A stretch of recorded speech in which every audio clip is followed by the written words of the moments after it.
আমাদেরকে একটু রাজস্ব আহরণে রাজস্ব একটু সহায়তা করুন।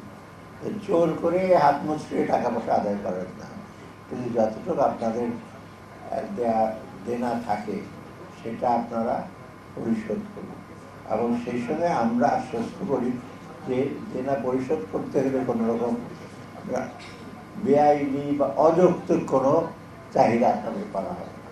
একটা হলো অফিসিয়ালি তো অযৌক্তিক চাহিদা করা হবেই না, আবার অফিসে টেবিলের নিচে যে চেয়ারের নিচে দিয়ে কোনো রকম অযৌক্তিক যদি চাকরি থাকে সেটা করা হবে না।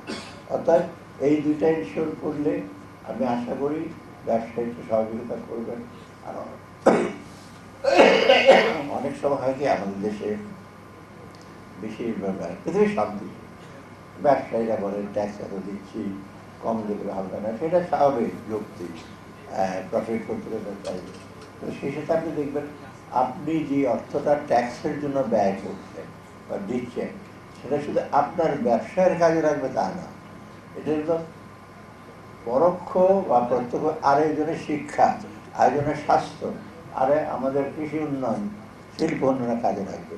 অতএব মনে করেন আমি ঢাকায় বসে একটা টেক্সটাইল মিলের মালিক, আমি ট্যাক্স দিলাম, আমার টেক্সটাইল মিলটা কি বড় হবে কিনা, আমি প্রফিট পাবো কিনা সেটা না, কিন্তু আপনার ট্যাক্সের টাকাটা কিন্তু যাবে অন্য জায়গায়, জনহিতকর কার্যে, উন্নয়নের কাজ। অথবা এই জিনিসটা কিন্তু ওই যে কালেকটিভ রেসপন্সিবিলিটি এবং দায়িত্ব, এটা কিন্তু আপনার এটা খেয়াল রাখতে হবে। এটাই আর ব্যবসায়ীর প্রতি আমার অনুরোধ। আর অফিসারদের প্রতি আমার অনুরোধ, একটু আরো বেশি সচেষ্ট হন।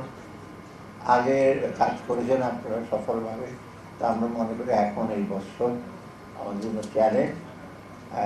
আমরা যতদূর সময় এখানে আছি আমরা চেষ্টা করব একটু এগিয়ে দিতে, সামনে আমরা আরো সিস্টেমটা আরো সামনে এগিয়ে দিতে পারি না। যারা জার্নালিস্ট আছে তাদেরকে বলবো একটু কি বলবো পজিটিভ স্টান্স, সবই খারাপ বাংলাদেশে, সবই ভালো এমন ভাব আমি মনে হয় দেখি যে বাংলাদেশের মধ্যে বন্ধ হয়ে গেলো, বাংলাদেশ বলে বোধহয় দেশই নাই মনে, এরকম ভাব। এই হচ্ছে না, ওই হচ্ছে না, ওই পেঁয়াজের দাম কমে গেছে, আলুর দাম কমে গেছে, চালের দাম অনেক বেড়ে গেছে, চালের দাম বেড়ে যায় মনে হচ্ছে চালের দাম 1000 টাকা হয়ে গেছে চালের দাম, আর অন্যগুলোর দাম, অর্থাৎ সব জিনিসের দাম একত্রে কমবে পৃথিবীর কোনো দেশে আমরা দেখিনি। আবার সব জিনিসের দাম বেড়ে যাবে সেটা আমরা আশা করি না। তবে এটা ঠিক জনগণের, ডেফিনেটলি জনগণের কিছুটা কষ্ট হচ্ছে, তাদের ক্ষমতার মধ্যে থাকছে না অনেক কিছু, সেটা আমরাও করি। তার মানে ইচ্ছাকৃতভাবে তো করছে না, আগে অনেক রকম কনস্ট্যান্ট আছে, আমরা চেষ্টা করছি।